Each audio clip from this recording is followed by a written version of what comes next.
Hola, muy buenas tardes. En nombre de Bonilla Artigas Editores y de Librería Bonilla, queremos darle la bienvenida a esta presentación de Adonais, de Percy Shelley. Para esta ocasión contaremos con la presencia del traductor, Víctor Manuel Mendiola, de Marco Antonio Campos, de José María Espinaza, de Edgardo Bermejo, y en la lectura de los poemas contaremos con la presencia de Angélica Aragón. Los dejo con Mauricio Salvador, que va a ser el moderador del evento. Muchísimas gracias. A ver, ahí está. Pues muy buenas tardes a todos. Gracias por estar aquí. Gracias a la librería Bonilla por recibirnos y por ser los editores de este libro que tan importante, y ahorita veremos por qué es tan importante y por qué es una pieza más de un viaje en el que al que nos está invitando Víctor Manuel Mendiola ya desde hace varios años. Es un viaje que nos hace regresar a una época, a un universo, diría yo, muy importante, y yo diría hoy, teniendo en cuenta los cambios de paradigmas en muchos sentidos que estamos experimentando. Regresar a estos poetas y a estas obras creo que es tiene más pertinencia que nunca. Y ahora, con la participación de nuestros invitados, creo que vamos a poder ver un poco de eso. Va a ser un evento muy íntimo, hay gente como hasta ahí atrás, podríamos hacerlo todavía más íntimo. Puedo decir de un plumazo, que aquí todos son escritores, novelistas, poetas, historiadores, promotores culturales, y algo importante, traductores también, ¿no? Tanto Marco Antonio como Víctor, todos, Chema también, todos grandes conocedores de la literatura mexicana, pero también de otras tradiciones, y eso es muy importante para la cultura de un país, ¿no? También se encuentra con nosotros, pues, la inigualable actriz Angélica Aragón, que pues también tiene un repertorio clásico, ¿no? A lo mejor para el público en general eso es menos conocido, pero ella ha encarnado pues a varias de las grandes figuras de la tragedia griega, ¿no? Y también de la época de Shakespeare, hasta donde sé. Entonces pues es un honor también que ella esté aquí con nosotros. Y creo que somos todos aquí muy, muy, muy afortunados de que Angélica Aragón lea poemas. Para nosotros es un privilegio, yo creo que raro hoy en día, que eventos como estos sucedan, que se den este tipo de interacciones y que, digamos, podamos tener una conversación sobre cultura, pues con C mayúscula realmente, y alejarnos pues un ratito de las pantallas, un ratito de todas estas cosas que nos están bombardeando. Muchas gracias por tu trabajo, Víctor Manuel. He sido testigo estos últimos años del empeño en que has puesto como traductor, y diciéndoselos como editor, aquí a lo mejor también en Bonilla lo pueden decir, un trabajo muy puntilloso, que a mí me sorprende mucho el trabajo que haces como editor y como traductor, cómo revisas tus textos, eso es bastante impresionante. Entonces, pues muchas gracias por estar aquí, hasta aquí lo dejo yo. Vamos a avanzar rápido porque somos varios ponentes aquí. Entonces, le voy a dar la palabra a Edgardo Bermejo primero, historiador, por ustedes muchos lo conocen, fue agregado cultural en China, en Dinamarca, ¿no? También novelista, ¿no? Entonces, les doy la palabra. Bueno, gracias. Muchas gracias. Buenas noches a todos. Maestra, un honor de nuevo. Querido Víctor Manuel, gracias por la invitación y por esta ocasión. Pero usted, Ariel, para que pasemos por esto que espero publicarlo, le he puesto un título preliminar que es la traducción como una partitura de sonoridades, porque es lo que me parece que es ante lo que estamos. Siguiendo, ampliando y renovando la tradición que nos lleva casi un siglo atrás a Manuel Altolaguirre y a Antonio Castro Leal, poco después a Vicente Gauss y más recientemente al español Vicente F. Muñoz, Víctor Manuel Mendiola se dio la tarea de traducir al español de México el Adonis de Shelley, una de las elegías pastorales más sorprendentes de la poesía inglesa, un himno sobre la vitalidad de la muerte y su reverso, un puente verbal de una densidad simbólica y una riqueza lírica acaso insuperables, que unen en un solo artefacto lo que perece con lo que permanece. Mendiola tradujo las 55 estanzas rigurosamente spenserianas y los 495 versos que las contienen, orientadas a revisar, ponderar y reivindicar el destino a un mismo tiempo trágico y luminoso de los poetas. Al hacerlo, logró mantener esa respiración amplia, solemne y meditativa que sostiene la noción del duelo vital a lo largo de todo el poema. Con plena convicción y oficio, asume Víctor Manuel al de la traducción como un ejercicio de reinvención escritural, un poner en el espejo de las palabras la mirada y el oído propios, no en pos de la nitidez engañosa de la literalidad, sino en busca de ese otro reflejo inestable y ondulante que aparece cuando nos miramos a nosotros mismos y al texto a traducir en la aparente quietud de un lago bañado por las aguas de dos lenguas colindantes. Adonis, uno de los textos más arriesgados y personales de Shelley, es un complejo y extenso poema sobre la admiración y el lamento, sobre la amistad, la juventud interrumpida, y contiene toda una concepción de la poesía y de los poetas como poseedores de una fuerza espiritual y una pulsión existencial que se enfrentan obstinados a la brutalidad del mundo. Shelley no construye un monumento frío y plañidero, concibe un cuerpo verbal atravesado por el dolor, la admiración y la fe en la poesía como forma de permanencia. La historia anecdótica del poema es conocida y sin embargo nos sigue conmoviendo. Shelley escribió Adonis a principios de 1821, al enterarse de la muerte de su colega Keats en Roma, cuando apenas cifraba Keats, 25 años de edad. Lo escribió sin imaginar que él mismo moriría ahogado un año después, también en Italia, y faltando 2 para la muerte de Byron en Grecia, víctima de la malaria. Con sus muertes cierra el trío romántico más legendario y trágico de la literatura universal. 3 vidas cortas, 25, 29 y 36 años, respectivamente, 3 muertes casi míticas que refuerzan la idea romántica del poeta como figura expuesta, vulnerable y radicalmente desajustada frente a la trepidancia telúrica de su época. Shelley escribió lo que hoy entendemos como un poema de largo aliento, bajo la convicción, equivocada en lo factual pero verdadera en lo emocional, de que las críticas feroces publicadas en el Quarterly Review contra los libros iniciales de Keats habían causado dolor y frustración en el poeta, acelerando o propiciando el fin de una vida de suyo trágica, marcada por las carencias de la orfandad, no menos que por la necesidad de combinar el bisturí del aprendiz de cirujano con la pluma del poeta de guardilla y tertulia, sin una formación académica de élite detrás de su escritura, ni una familia aristocrática que lo respaldase, como si lo fueron las familias de Shelley y del propio Byron. La manera en que Shelley recarga en Adonis la tinta del rencor y el desprecio por los detractores de Keats aparece como uno de los primeros actos de protesta e insumisión frente a los comisarios de la crítica y los monopolizadores del canon. El poema nace así de un malentendido trágico. Shelley no llora solo a Keats, sino también la violencia simbólica ejercida contra la poesía joven en una sociedad en transición, la británica de tiempos del inicio de la Revolución Industrial, que ya empezaba a medir el valor de la literatura con criterios de utilidad, reputación, mercado y sobre todo buenos modales literarios.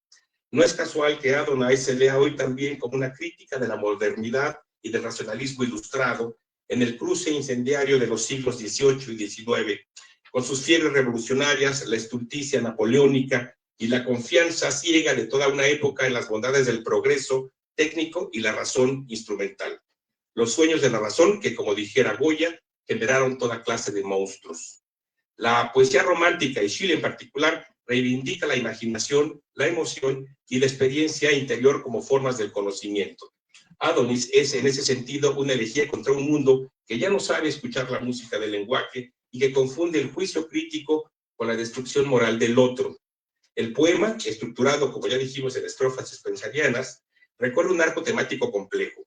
Comienza en el lamento enlutado por la muerte de Keats, invoca a Afrodita Urania como madre simbólica del poeta, muerto y transmutado en la figura mitológica de Adonis, convoca al duelo a la naturaleza entera, a la saga de los poetas épicos, Homero, Dante, Milton, a sus poetas contemporáneos y avanza gradualmente hacia una transfiguración filosófica de la muerte.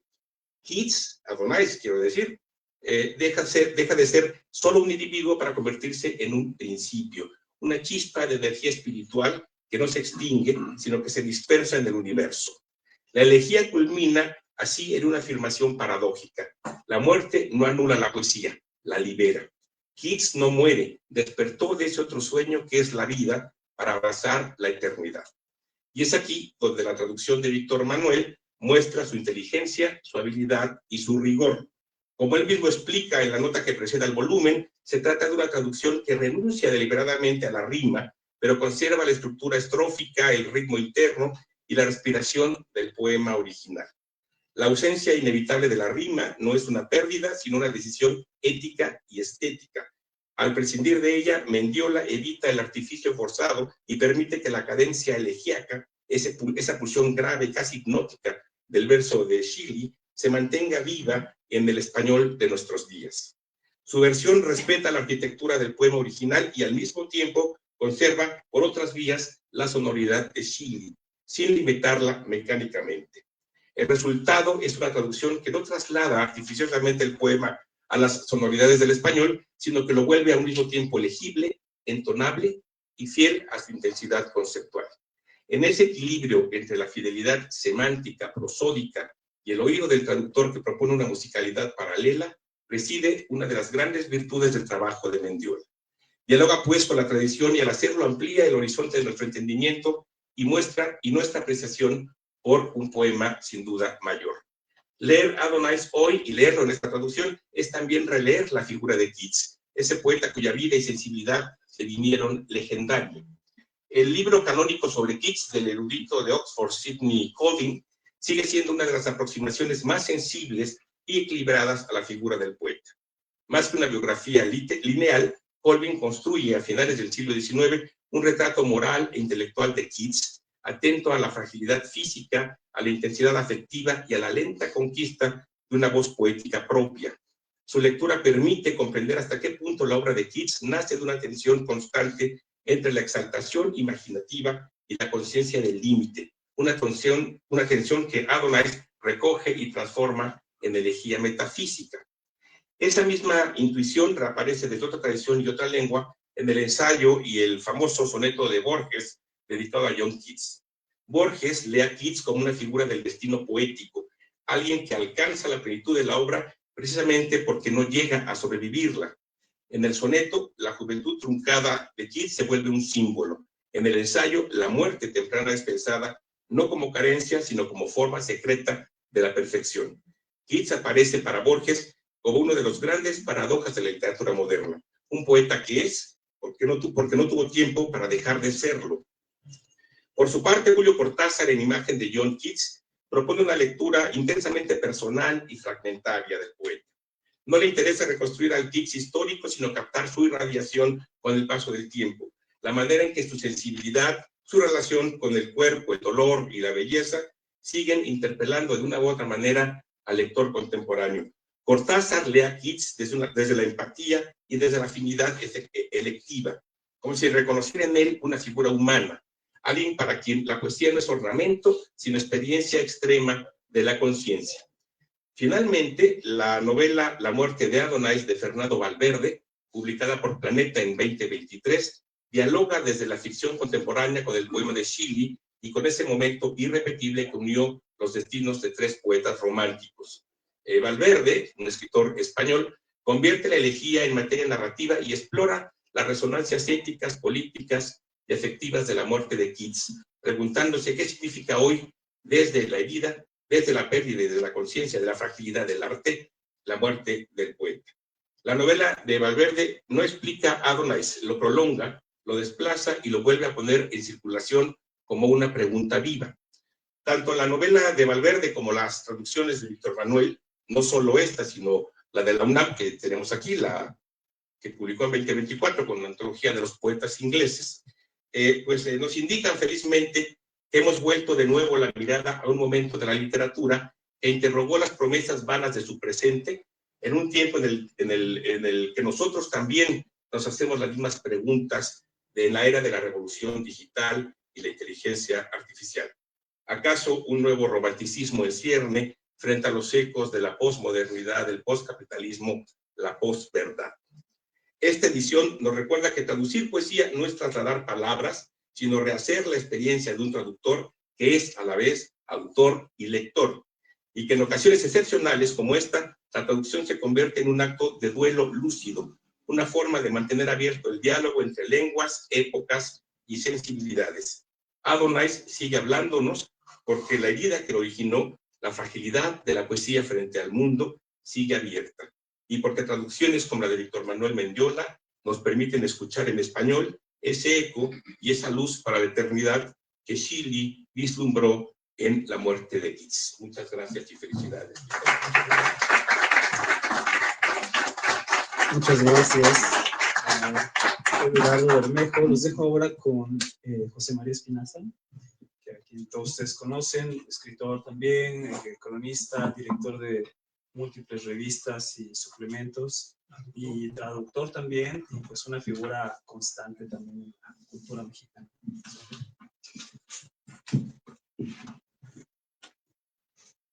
Buenas tardes, bienvenidos. Buenas tardes. Cuando reflexionaba en la manera de asumir la presentación de Adonais el día de hoy, pensaba en la dificultad adicional que plantea presentar un libro al que uno le ha hecho un prólogo. Repetir lo que en él se dice, glosarlo de una manera distinta.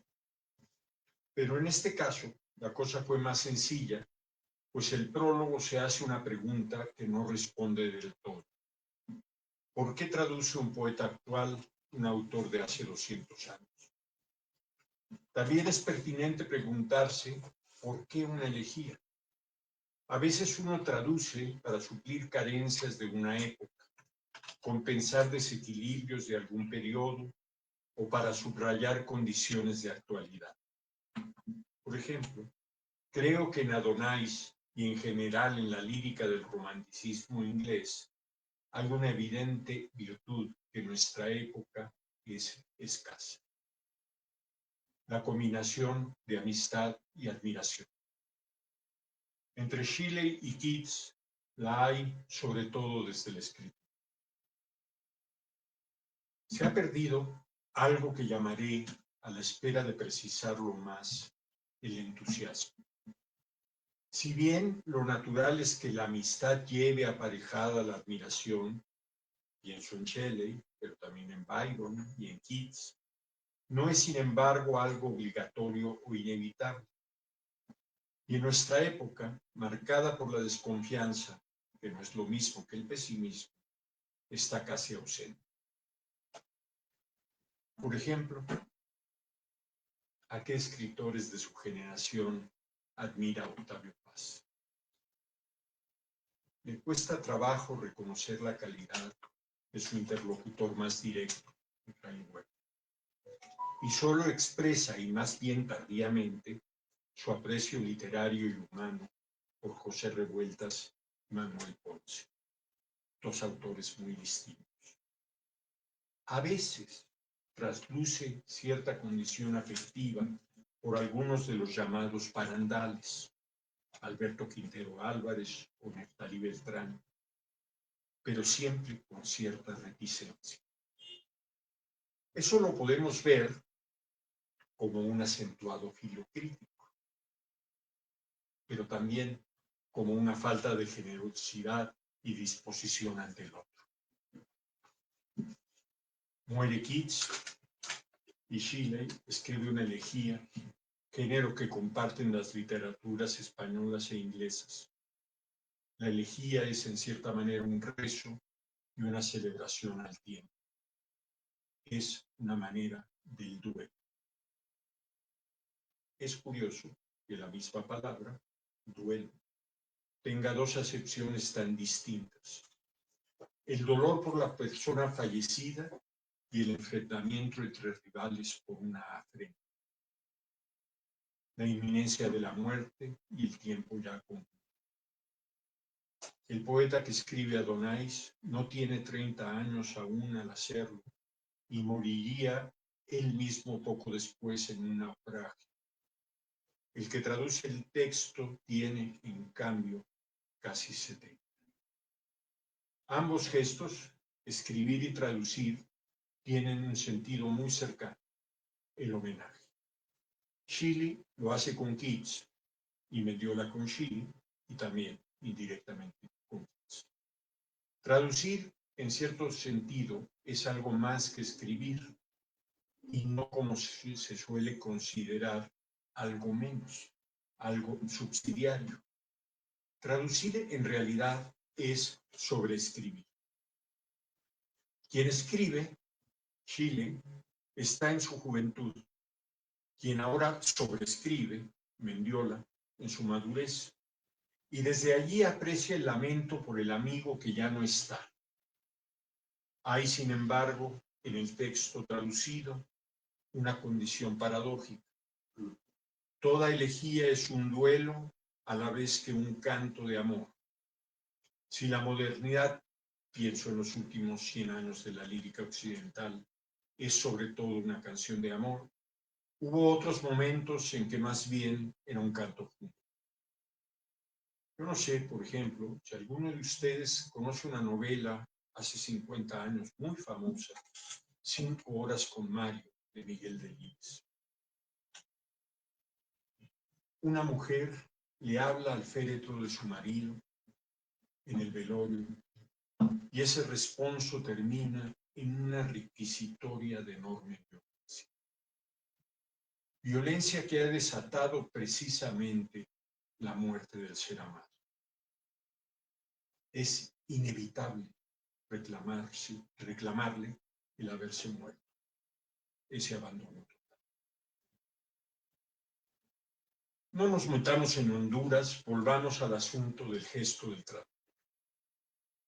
Como sabemos, la poesía se suele traducir por gusto, incluso cuando es un trabajo profesional pagado. Y si no media esa condición afectiva y electiva, suele no hacerse o hacerse rutinariamente. Víctor Manuel Mendiola ha hecho, tanto en su trabajo como editor en el Tucán de Virginia y desde hace ya varios años, su oficio de traductor, un ejercicio crítico y por lo tanto un reordenamiento histórico y temático de una tradición. Pongamos ahora atención en un matiz. El español y su tradición elegíaca tiene su origen y fundamento en las coplas a la muerte de mi padre de mano. En esa línea, siglos después, Jaime Sabines escribe Elegía para la muerte del mayor Sabines. Aquí no es una elegía al padre, sino al amigo, y al amigo poeta. Es importante tenerla en cuenta. La elegía es el equivalente de la edificación de un túmulo funerario. Shelley siente en el alma la muerte de su amigo poeta y para sentirla en el cuerpo escribe ese dolor y así paliar. El traductor lo que hace es tomar una posición formal frente al hecho emotivo. Los románticos ingleses condicionaron en cierta manera para la posteridad la idea de generación. No solo es una coincidencia en el tiempo, sino una reunión de amigos. Esa expresión, que puede revestir un barniz trivial, en este caso más bien se vuelve ejemplar. No solamente un hecho literario cultural, sino un hecho afectivo que condiciona una cosmovisión. Mendiola, quiero creer, traduce el texto no solo como un gesto de revisión histórica de una tradición y de su presencia en nuestra lengua, sino que quiere llamar la atención sobre esa carencia afectiva de nuestro tiempo: admiración y amistad. Lo que admiramos en algunas generaciones es precisamente su capacidad afectiva, no solo literaria. Pienso en contemporáneos, en el 27, en Orígenes, en los escritores de Sur, pero ¿en quiénes podríamos pensar hoy? Los infrarrealistas o el crack parecen remedos o incluso intentos mafiosos. ¿A quiénes, más allá de la conciencia temporal, podríamos situar, más allá de la coincidencia temporal, podríamos situar como una generación? O mejor, hay que preguntarse quién ha escrito una elegía con el sentido del Adonais que hoy presentamos. Otra característica de la elegía es ser por la muerte de un joven. Como señaló Edgardo Bermejo, Byron, Shelley y Keats mueren jóvenes y en corto periodo. El viaje de Rimbaud a Abisinia es una muerte literaria, no física. Por eso no provocó elegías, aunque 20 años después ese viaje termina en la muerte. La poesía como un hecho de juventud nos la heredó, a pesar de Goethe, el romanticismo. Hölderlin tampoco muere joven, ni viaja a Abisinia, viaja más lejos, a la locura. Vuelvo a la pregunta: ¿por qué Shelley? ¿Por qué Adonais? Como yo miro el hecho consumado y desde fuera, puedo ensayar muchas respuestas para que Mendiola lo tradujera. No aspiro con mi hipótesis a dar en el blanco, sino a provocar en ustedes el deseo de leerlo y así ensayar sus propias hipótesis. No debemos bajarnos de ese viaje que aquí y en otros lugares de lengua española se está dando con relación a la poesía en inglés anterior a él. Por ejemplo, hay que leer Adonais en paralelo al volumen La muerte de Adonais, Últimos días de John Keats y Percy B. Shelley, de Fernando Valverde, que ya también antes se citó. Perdón mi desconocimiento. Aparte de este libro hay una novela. Sí. Ok, esa no la conozco. Es el estudio y la acción ficcional. Por cierto, de esta colección donde se publica la antología, tanto Mendiola como Marco Antonio, como yo y como Goyo Escalante, que anda por aquí, somos consejeros. La dirige Marco Antonio y los demás le decimos que sí.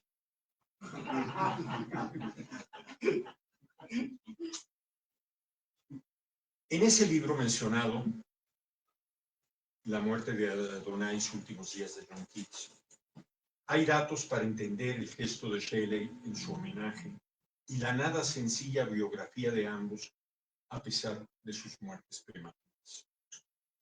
Estoy alargando demasiado. Un señalamiento final sobre el gesto de traducir.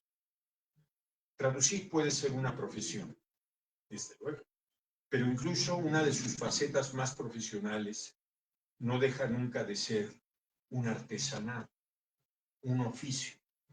Víctor, por lo que sé, aprendió el inglés tarde y eso le ha permitido subrayar su parte formal en su traslación al español. La palabra traslación está en el libro. Esa palabra se utiliza de una manera sutil para diferenciar en el uso del otro término. Traducir, pasar de una lengua a otra. Trasladar, mover de un lugar a otro. En lo que hasta ahora he dicho hay un horizonte de fondo, el tiempo. 200 años pueden ser muchos años o ser un instante en un tiempo cósmico. Años o instantes, la manera en que la humanidad se relaciona con el tiempo y a ese tiempo, a esa duración, la formalizamos, la volvemos versos. Por eso, Es un asunto de tiempos, los usos métricos que Mendiola pone en juego en esta y en otras versiones. Como lector, no tengo sino agradecimiento por ese trabajo. Gracias y gracias a Bonilla Artigas Editores por esta edición. Muchísimas gracias.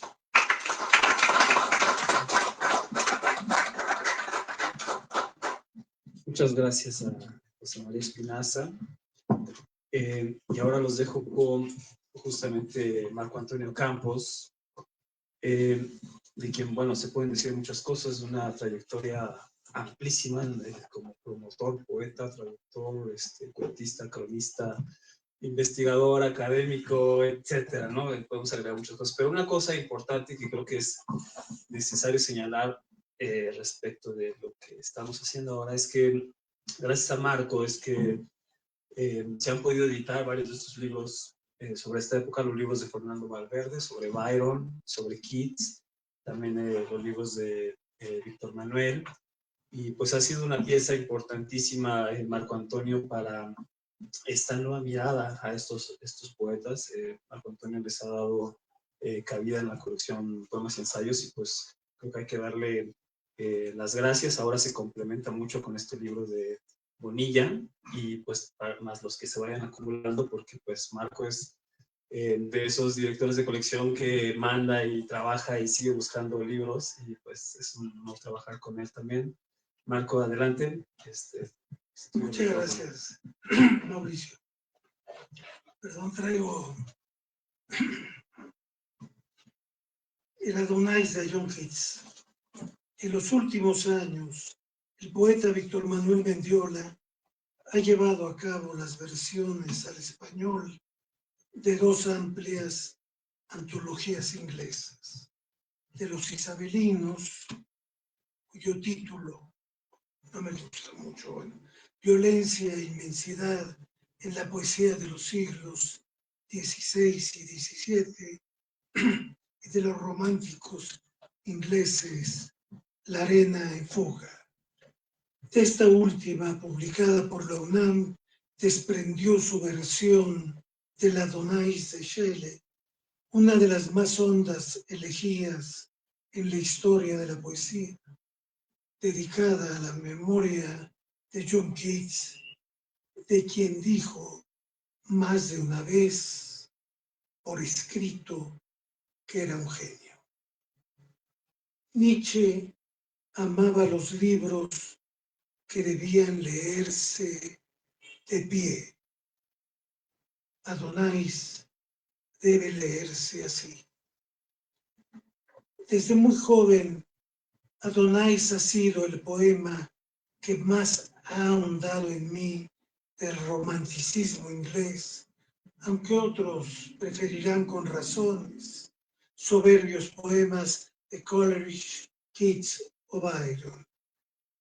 En el prólogo, José María Espinaza señala dos versiones anteriores, una que tuvo un destino desordenado de Manuel Altor Aguirre y otra muy rigurosa de Vicente Gauss. Falta una tercera que no incluyeron Mendiola y Espinaza, la de Lorenzo Peiraille, de 1977, en la madrileña Editora Nacional. Los tres anteriores traductores, por cierto, son españoles. No sé si algún mexicano haya hecho antes que Víctor Manuel una versión del Adonais. Shelley, sin fingimiento, sin modestia, consideró su extenso poema, según una carta del 5 de junio de 1821 al matrimonio Gisborne, como una alta y elaborada obra maestra. Y en otra misiva del 16 de junio, escribió a Claire Claremont, su examante y hermana de su esposa Mary, que ya ha terminado la elegía Keats y la mandará ese mismo día a imprimirse en Pisa. Dice Shelley, he sumergido mi pluma en el fuego que se consumía en su destrucción.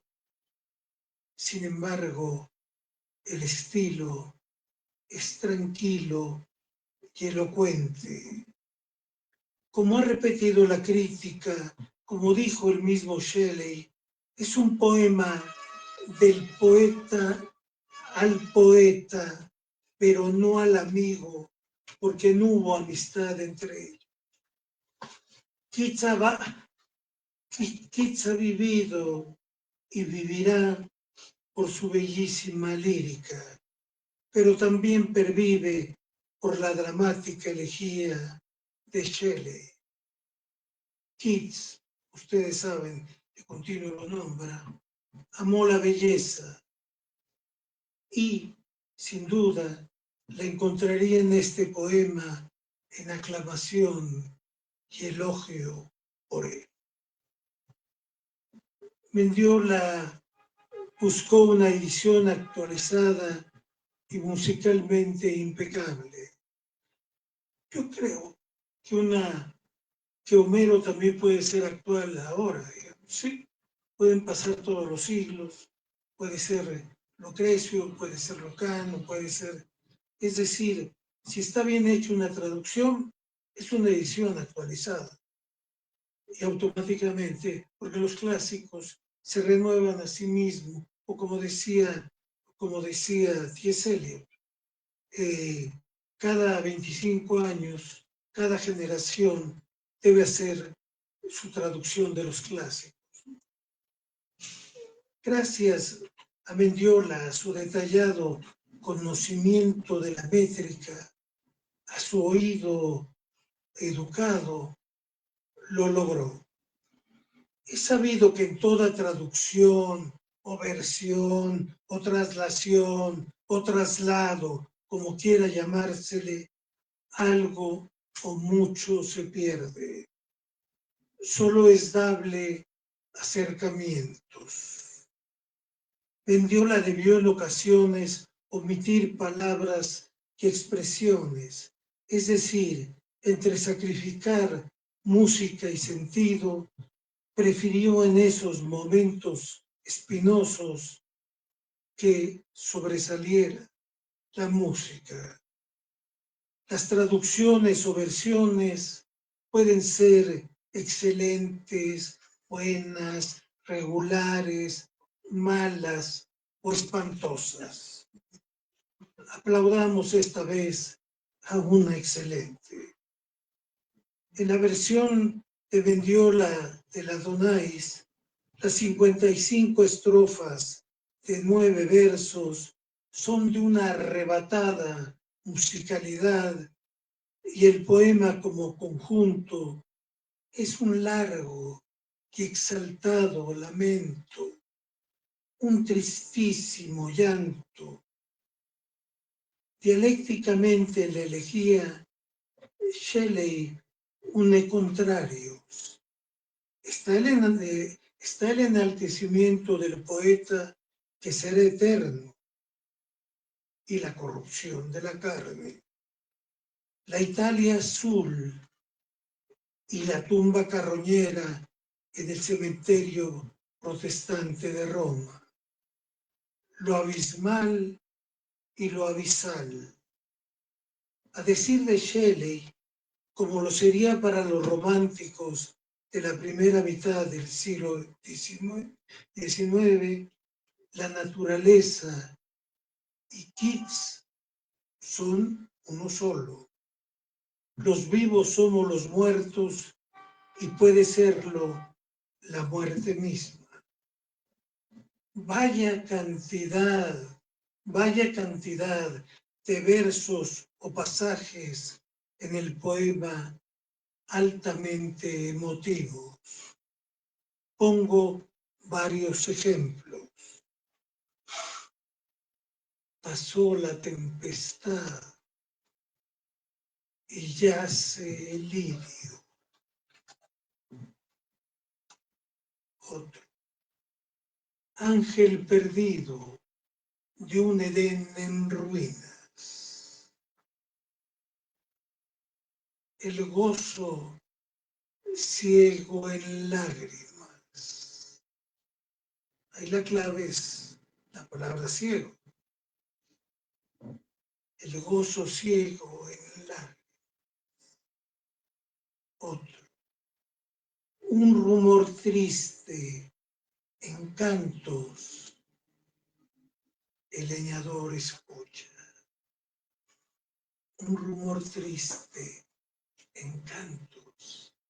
El leñador escucha. Si el placer huyó, ¿para qué despertar al año triste?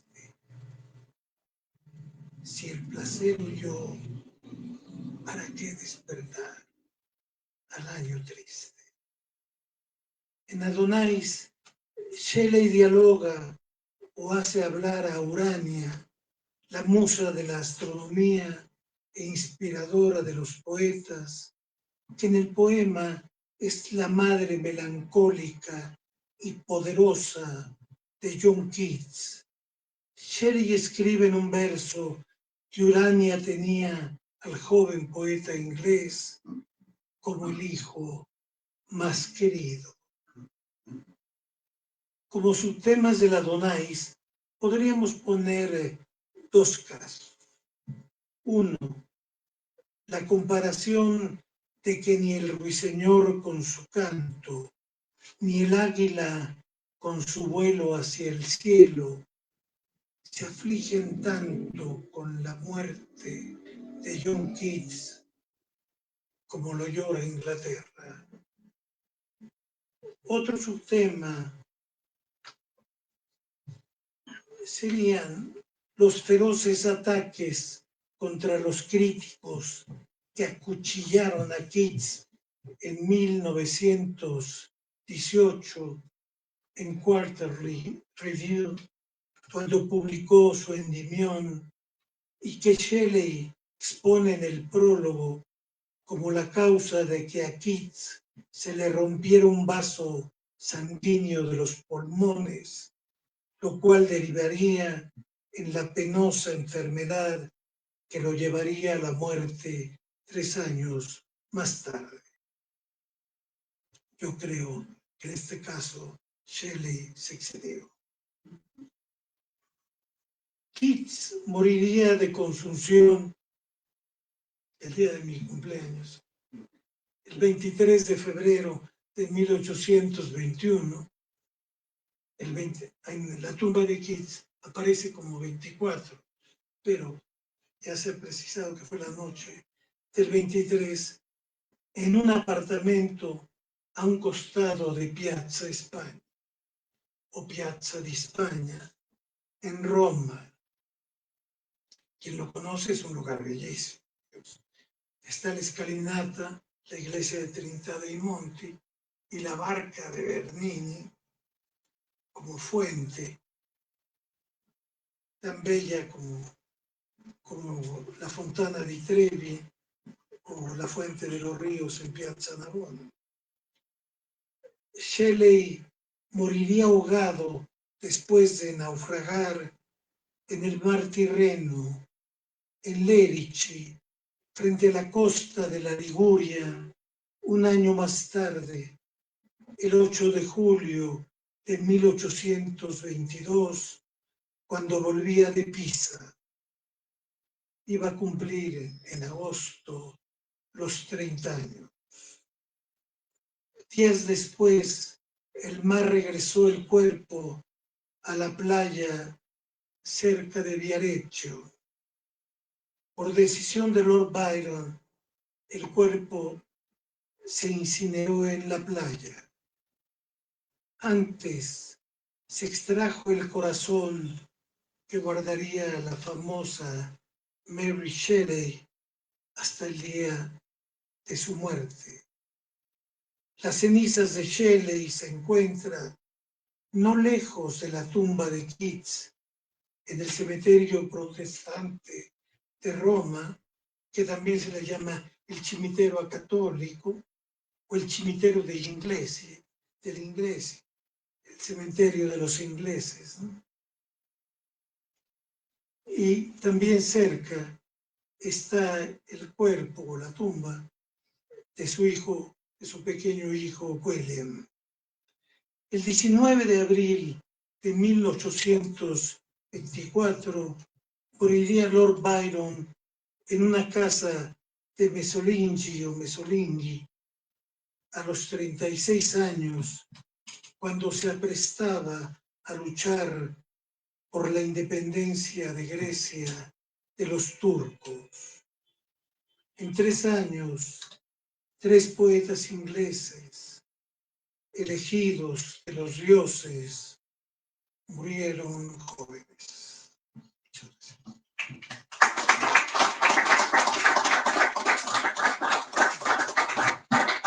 Muchas gracias, Marco Antonio.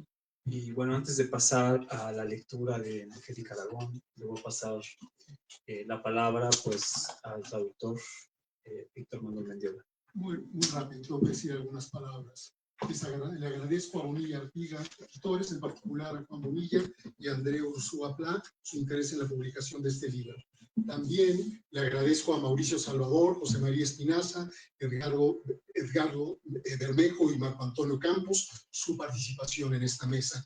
Asimismo, le doy las gracias a Angélica Aragón por la lectura que vamos a realizar de un fragmento. Antes de escuchar una pequeña lectura sobre Adonais y después de las opiniones críticas sobre mi traslación publicada por Bonilla Editores, repito, lo agradezco de una manera muy especial, vale la pena hacer unos pequeños señalamientos sobre el poema. Como todos saben, el poema fue escrito como un lamento, una elegía a la muerte de John Keats, y aunque el propósito fundamental de la composición era señalar la pérdida de un poeta no solo auténtico, sino de una importancia indudable, Shelley también quería, con este texto, poner de relieve la injusta reseña que había realizado un crítico de Quarterly Review, todo indica que fue John Wilson Crocker. El reseñista había desdeñado el poema Endymion, y esto provocó en Keats un profundo sentimiento de malestar. Eso sí es cierto, ¿no? Sí, pero se excedió, sí, pero había un malestar, ¿no? En la pequeña nota sobre Adonais, Shelley habla del daño que le causó Keats dicho texto y consideró, seguramente de manera exagerada, que tan violenta censura, él dice, la salvaje crítica no le hacía justicia al autor, no solo de Endymion, sino de las Odas y de Hiperión. Así pues, lo que yo quiero señalar es que la elegía a la muerte de John Keats, de Shelley, es un poema ciertamente de una gran profundidad lírica que exalta el valor del joven poeta muerto. Pero también quiero destacar que este poema, que de alguna manera es un gran monólogo tristísimo, representa simultáneamente un texto de combate, de crítica, de lucha contra la injusticia literaria. Tono, por otro lado, hay que decir, característico de muchos de los poemas de Shelley. Por otro lado, también quiero destacar que el poema, como ha sido dicho de manera muy clara varias veces, tiene muchos antecedentes remotos y relativamente cercanos. Entre los primeros cabe mencionar, sobre todo, el lamento por Adonis de Bion, del año 100 a.C. Si ustedes lo leen, van a notar la relación directa. Hay una relación muy fuerte. Y por supuesto, las metamorfosis de Ovidio. Y entre los segundos, Asofel, lamento por la muerte de Philip Sidney, de Spencer, y Lycidas, un poema de tristeza por el deceso de Edward King, de John Milton. Desde luego, no es posible omitir la comunicación de Adonais de Shelley con Venus y Adonis de Shakespeare.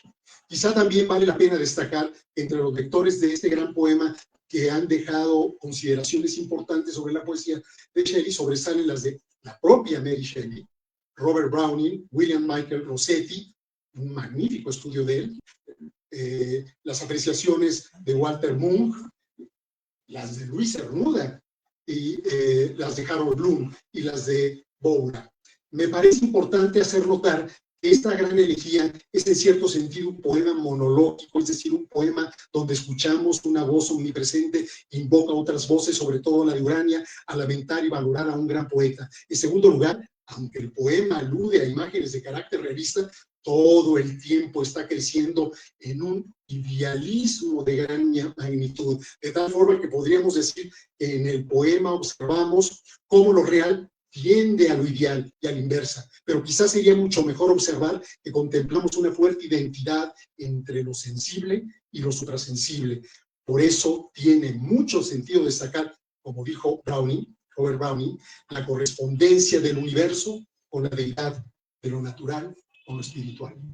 También me parece importante destacar que el Adonais de Shelley es uno de los poemas que más interés ha despertado en la literatura y la poesía moderna, junto con las rimas del anciano marinero de Samuel Coleridge y Tinterari de Wordsworth.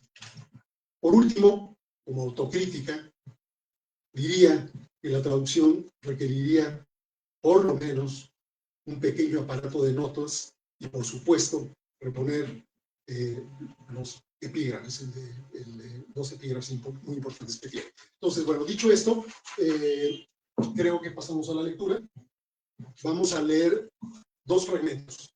Las primeras 8 estrofas que dan el sentido del lamento, de la elegía, y luego la transformación a partir de la estrofa 38 hacia donde hay un giro y se abandona el tono de lamento, porque Shelley, el poema sostiene que Keats está vivo, que nosotros somos los que estamos muertos. Entonces, damos este salto. Están en medio unas muchísimas estrofas increíbles, pero por brevedad vamos a leerlo de esa manera. Listo. An elegy on the death of John Keats. 1. I weep for Adonais, he is dead.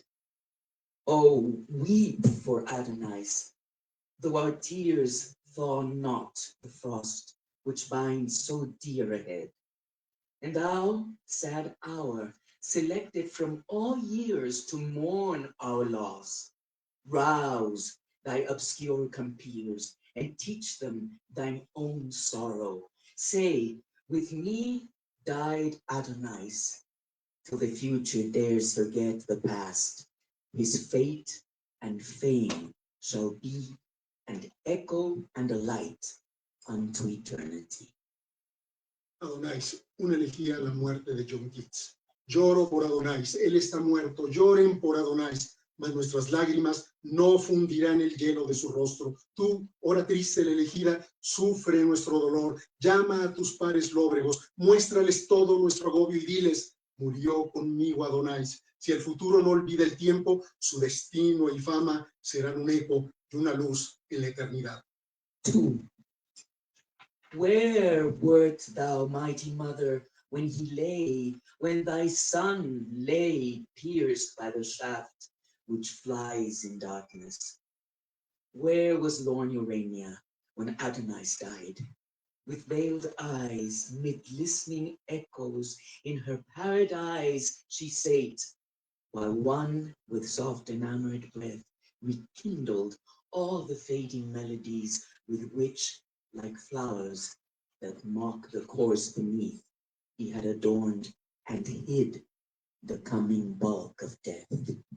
¿Dónde estabas tú, recia madre, cuando tu hijo cayó por la flecha lanzada desde la sombra? ¿Dónde estaba Urania cuando Adonais murió? En su paraíso, entre los ecos, con los ojos turbios, ella se sentó mientras un aliento de amor trajo la música que huía, como flores que ríen del cadáver, y cubría amoroso el cuerpo de la muerte.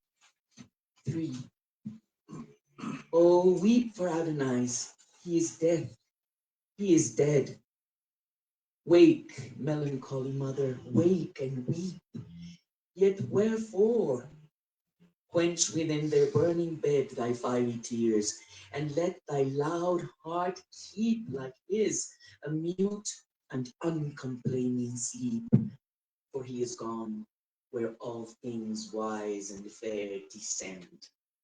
Oh, dream not that the amorous deep will yet restore him to the vital air. Death beats on his mind, on his mute voice, and laughs at our despair. Llora por Adonais, él está muerto. Despierte y llora, madre melancólica. Mas, ¿para qué? Sofoca en su arca ardiente tu llanto y deja el corazón que guarde, igual que el corazón de él, mudo sueño, porque él partió a donde lo sabio y justo va, y no sueñes que lo hondo apasionado puede otorgarle el soplo de la vida. La muerte come de él y ríe de nosotros. 4.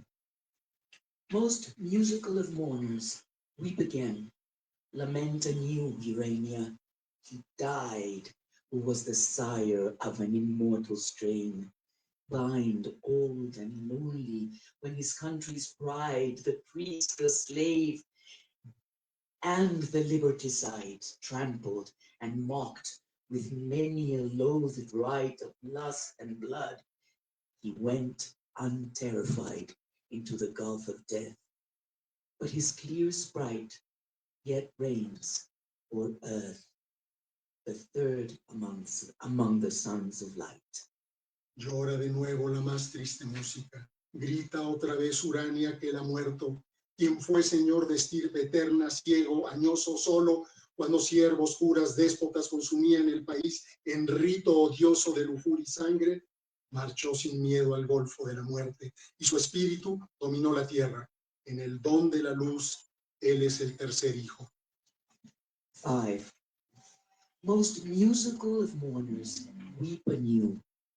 Not all to that bright station dared to climb, and happier they, their happiness who knew, whose tapers yet burned through that night of time in which suns perished. Others more sublime, struck by the envious wrath of man or God, have sunk, extinct in their effulgent prime. And some yet live, treading the thorny road which leads through toil and hate to fame's secret, serene abode. Llora de nuevo la más triste música. Pocos subieron a esta estación fúlgida, y más bien hubo en quien supo el su gozo, cuyo fuego arde en esa noche efímera que arrasa soles. Otros más sublimes bajo la envidia del hombre o de Dios se han hundido en su cúspide brillante, mas algo vive hollando la ardua senda entre trabajo y odio, guía serena fama. 6. But now the youngest, dearest one has perished, the nursling of thy widowhood, who grew like a pale flower by some sad maiden cherished, and fed with true love tears instead of dew. Most musical of mourners, weep anew thy extreme hope, the loveliest and the last. The bloom whose petals nipped before they blew died on the promise of fruit is waste. The broken lily lies, the storm is overpast. Ha muerto el joven más querido, el niño de tu hogar viudo, quien, como una flor, se nutrió en pechos de una virgen triste, con lágrimas de amor, no de rocío. Llora de nuevo la más triste música, tú, alta esperanza, la más bella y la última. El brote cuyos pétalos cortaron antes de tiempo ha muerto malgastado. Pasó la tempestad y yace roto el lirio. 7. To that high capital where kingly death keeps his pale court in beauty and decay, he came, and bought with price of purest breath a grave among the eternal. Come away, haste, while the vault of blue Italian day is yet his fitting charnel roof, while still he lies as if in dewy sleep he lay. Awaken not, surely he takes his fill of deep and liquid rest, forgetful of all ill. A esa alta capital donde la muerte tiene su corte de belleza y ruina, él vino, y con su aliento casto obtuvo un nicho entre los dioses. Vete, aprisa, mientras el cielo azul de Italia sigue siendo bóveda pura de su osario. Mientras él duerme en capa de rocío, no lo despiertes, él descansa en hondo y líquido reposo, olvidado del mal. 8. He will awake no more, oh, nevermore. Within the twilight chamber spreads apace the shadow of white death, and at the door invisible corruption waits to trace his extreme way to her dim dwelling place. The eternal hunger sits, but pity and awe soothe her pale rage, nor dares she to deface so fair prey, till darkness and the law of mortal change shall fill the grave, which is her maw. Él no despertará más, nunca más. En la cámara oscura crece, rápida, la blanca muerte en sombra, y en la puerta la corrupción espera abrirle paso hacia el sombrío hogar. El hambre eterna lo quiere, mas piedad y asombro atajan lívida furia. Ya no atacará a presa tan hermosa hasta que llegue la ley del cambio y sacie las fauces de la tumba. Y ahí viene entonces el salto a la segunda parte. 38. Nor let us weep that our delight is fled far from these carrion kites that scream below. He wakes or sleeps with the enduring dead. Thou canst not soar where he is sitting now, dust to the dust, but the pure spirit shall flow back to the burning fountain whence it came, a portion of the eternal, which must glow through time and change, unquenchably the same, whilst the cold embers choke the sordid hearth of shame. No lloremos, él, nuestro gozo, está muy lejos de las aves carroñeras. Él, despierto o dormido, es permanente. Tú no irás nunca a donde él vive ahora. Polvo al polvo, mas su alma pura irá de vuelta al manantial de donde vino. Una chispa inmortal que debe arder infinita en el tiempo y en el cambio, mientras tus brasas frías se ahogan en infamia. 39. Peace, peace, he is not dead. He doth not sleep. He hath awakened from the dream of life. 'Tis we who, lost in stormy visions, keep with phantoms an unprofitable strife, and in mad trance strike with our spirit's knife, invulnerable nothings. We decay like corpses in a charnel. Fear and grief convulse us and consume us day by day, and cold hopes swarm like worms within our living clay. Paz, paz, él no está muerto, está despierto, ha abandonado el sueño de la vida. Somos nosotros quienes en el sueño del mundo luchan contra los fantasmas y en trance de locura nos lanzamos contra la nada invicta. Nos pudrimos como un muerto en su tumba. Miedo y pena nos agitan y gastan día a día, pululan como larvas dentro de nuestro cuerpo. 40. He has outsoared the shadows of our night. Envy and calumny and hate and pain, and that unrest which men miscall delight, can touch him not and torture not again. From the contagion of the world's slow stain he is secure, and now can never mourn a heart grown cold, a head grown gray in vain, nor when the spirit's self has ceased to burn with sparkless ashes, loud and unlamented urn. Él libró la oquedad de nuestra noche, envidia y turbiedad, odio y dolor, y esa sed mal llamada gozo no pueden tocarlo y menos afligirlo. Del contagio del mundo está seguro y ahora nunca tendrá que llorar al corazón frío, a la faz marchita. Cuando el yo del espíritu ya no arda, una urna sin lamentos se llenará de polvo. 41. He lives, he wakes, 'tis death is dead, not he. Mourn not for Adonai, thou young dawn. Turn all thy dew to splendor, for from thee the spirit thou lamentest is not gone. Ye caverns and ye forests, cease to moan, cease ye faint flowers and fountains, and thou, air, which like a mourning veil thy scarf had thrown o'er the abandoned earth, how now leave it bare, even to the joyous stars which smiled on its despair. Él vive, está despierto. Quien murió es la muerte. No llore, joven alba, con tu rocío esplende, porque vive cerca de ti el espíritu que extrañas. Cuevas y bosques dejen de gemir. Flores y fuentes tristes callen. Brisa, que un velo deslizaste sobre el mundo desierto, ahora quítalo y permite que los astros sonrían contentos en su angustia. 42. He is made one with nature.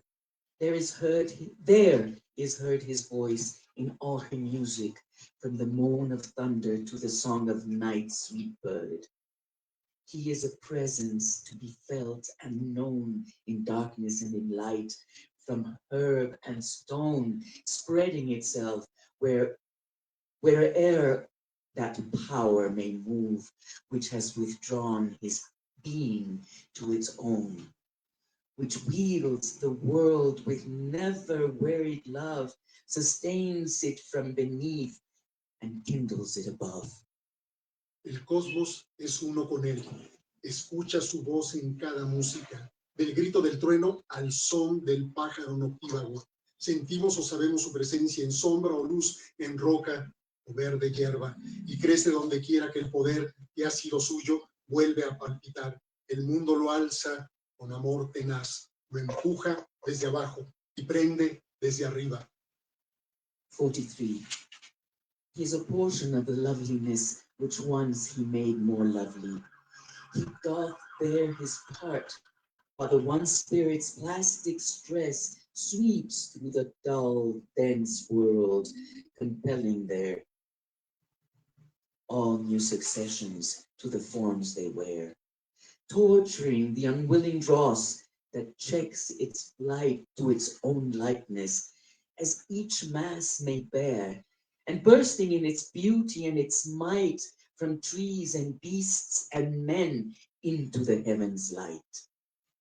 Él es una porción de la belleza que hizo una vez más bella. Él procreó mientras la fuerza dúctil del espíritu barría el craso mundo hastiado, urgiendo allí las formas nuevas de los cambios. Tortura la es que frena el alto vuelo, la materia caída en sobrecarga, y estalla bella y poderosa desde árboles, bestias y hombres hasta la luz del cielo. 44. The splendors of the firmament of time may be eclipsed, but are extinguished not. Like stars to their appointed height they climb, and death is a low mist which cannot blot the brightness it may veil. When lofty thought lifts a young heart above its mortal lair, and love and life contend in it for what shall be its earthly doom, the dead live there and move like winds of light on dark and stormy air. La luz de las estrellas en un lapso puede eclipsarse, pero no extinguirse. Los astros suben a su insigne cúspide y la muerte no cubre el resplandor con su neblina. Cuando el pensamiento eleva un alma tierna, más allá de su abrigo mortal, amor y vida luchan allí donde los muertos viven y en vientos luminosos mueven el aire oscuro. 45. The inheritors of unfulfilled renown rose from the thrones built beyond mortal thought, far in the unapparent. Chatterton rose pale, his solemn agony had not yet faded from him. Sidney, as he fought and as he fell, and as he lived and loved, sublimely mild, the spirit without spot arose, and Lucan by his death approved. Oblivion as they rose shrank like a thing reproved. El linaje de fama oscura deja su trono, ungido más allá del juicio humano en lo invisible. Se paró Chatterton lívido, su muerte espléndida no se había olvidado. Se alzó Sidney, investido en la guerra y el amor celestial, un espíritu sin mancha, y Lucano en su muerte consagrado. El olvido se odiaba mientras ellos crecían. 46. And many more whose names on earth are dark, but whose transmitted effluence cannot die, so long as fire outlives the parent spark. Rose, robed in dazzling immortality, thou art become as one with us, they cry. It was not for the young kingless fear has long swung blind in unascended majesty, silent, alone, amid an heaven of song. Assume thy winged throne, thou vesper of our throng. Y muchos otros nombres hoy borrosos, mas cuyo efluvio nunca morirá, mientras el fuego vive en chispa intrínseca, rosa vestida por la luz eterna. Tú eres como uno de nosotros, gritan. Esta espera sin rey te codiciaba, girando ciega en majestad sombría, muda y única en cielo melodioso. Toma tu trono, véspero de nuestra gran reunión. 47. Who mourns for Adonais? Oh, come forth, fond wretch, and know thyself and him aright. Clasp with dry, panting soul the pendulous earth, as from the center dart thy spirit's light beyond the worlds, until its spacious might satiate the void circumference. Then shrink even to a point within our day and night, and keep thy heart light, lest it make thee sink when hope has kindled hope and lured thee to the brink. Por Adonais, ¿quién llora? ¿Tú? Sal, pobre desdichado, conócete y conócelo. Aprieta en tu alma ansiosa vida en cambio. Desde tu centro, dispara tu espíritu más allá de los mundos. Colma así el círculo vacío. Luego enciérrate en un punto de nuestro día y noche y apura tu alma para que no te hunda cuando la fe ilumine la fe y te lleve al límite. 48. Or go to Rome, which is the sepulchre. Oh, not of him, but of our joy. 'Tis not that ages, empires, and religions there lie buried in the ravage they have wrought. For such as he can lend. They borrow not glory from those who made the world their prey. And he is gathered to the kings of thought, who waged contention with their time's decay, and of the past are all that cannot pass away. Ve a Roma, que es un túmulo, no de él, sino de nuestra dicha. Los imperios, la religión, el tiempo, no son nada y yacen en la ruina que causaron. El que tiene la gloria no precisa la gloria del poder que agita el mundo. Y él está con los reyes de Judea, que se alzaron en contra del ocaso y cuidan el pasado que dura sin cambiar. 49. Go thou to Rome, at once the paradise, the grave, the city, and the wilderness, and where its wrecks like shattered mountains rise, and flowering weeds and fragrant corpses dress the bones of desolation's nakedness. Pass till the spirit of the spot shall lead thy footsteps to a slope of green access, where like an infant's smile over the dead, the light of laughing flowers along the grass is spread. Ve a Roma, el paraíso, mas también la ciudad, el sepulcro y el desierto. Sus ruinas crecen como cumbres rotas y malas hierbas y fragantes sotos visten los huesos en la destrucción. Déjate conducir por el espíritu del sitio hasta una cuesta glauca donde, como el reír de un niño, entre las tumbas La luz cae entre flores festivas sobre el prado. 50. And gray walls molder round, which dull time feeds like slow fire upon a hoary brand. And one keen pyramid with wedge sublime, pavilioning the dust of him who planned this refuge for his memory, doth stand like a flame transformed to marble, and beneath a field is spread on which a newer band have pitched in heaven's smile their camp of death, welcoming him, we lose with scarce extinguished breath. Y muros rancios donde el tiempo opaco se extingue como el fuego en lentas ascuas, y una pirámide de regia cúspide, nave que cubre el polvo de su dueño en esta gravedad de la memoria, sube en llama de mármol. Y muy próximo hay otro campo, en que una alegre banda sonríe celestial en tierra fúnebre al que apenas perdimos con apagado aliento. 51. Here pause. These graves are all too young as yet to have outgrown the sorrow which consigned its charge to each.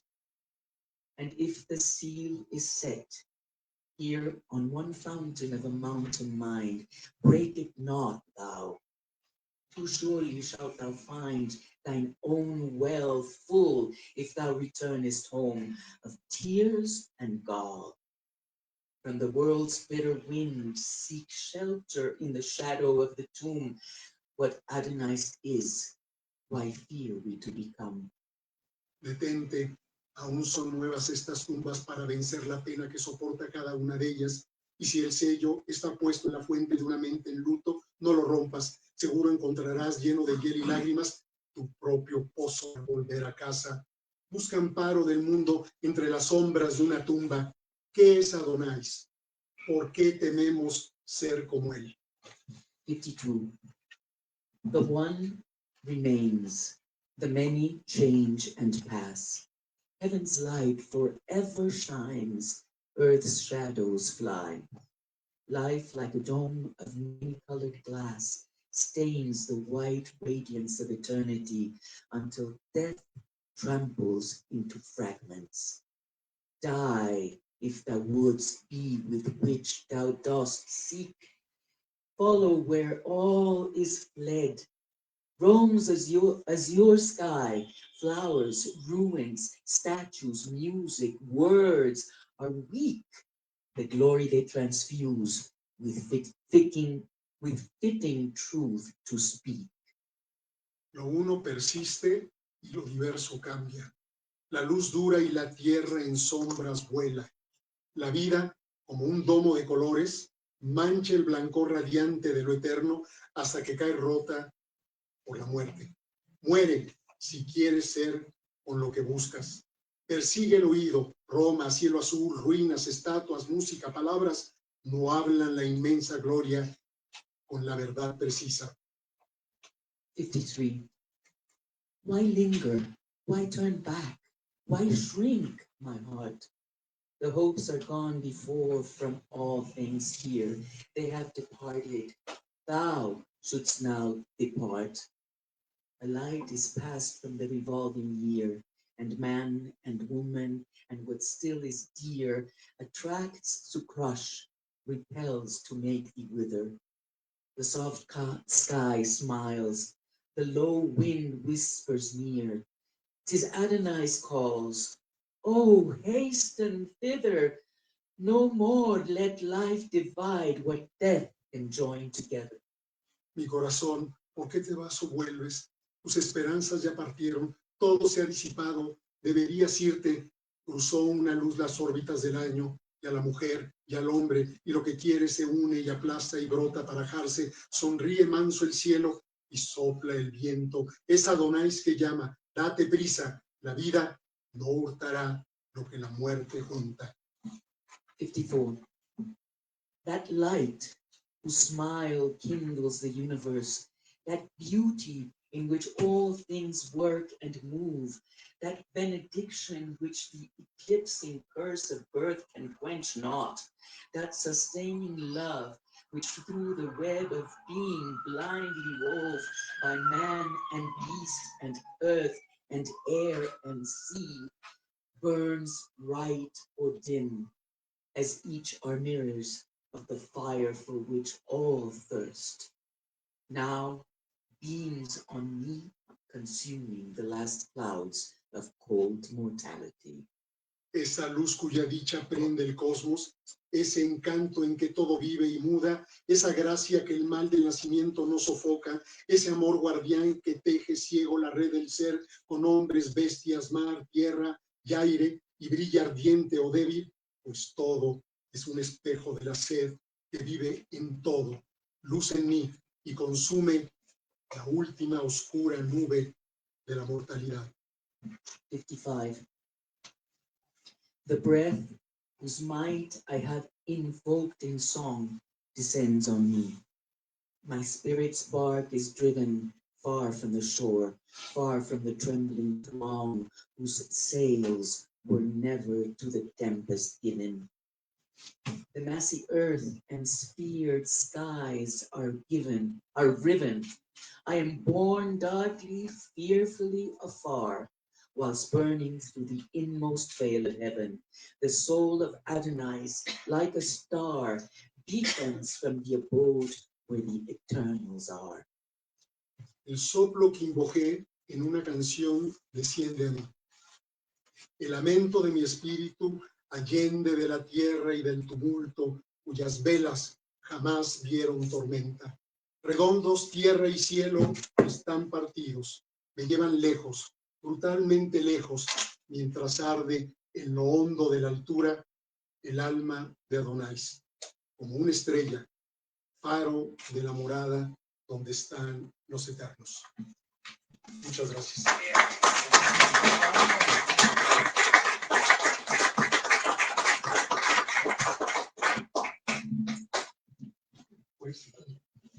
Muchas gracias a Angélica Aragón, muchas gracias a Víctor Manuel. Víctor Manuel, ¿quieres agregar algo para cerrar esta? Bueno, les agradecemos mucho su presencia. El libro está aquí a la venta y pues me imagino que pueda haber firma de libros también. Les agradecemos mucho. Una vez más, gracias a Angélica Aragón, a nuestros invitados, a Marco Antonio, José María Espinaza. Víctor, muchas gracias. Y pues aquí está el libro. Gracias. Muchas gracias.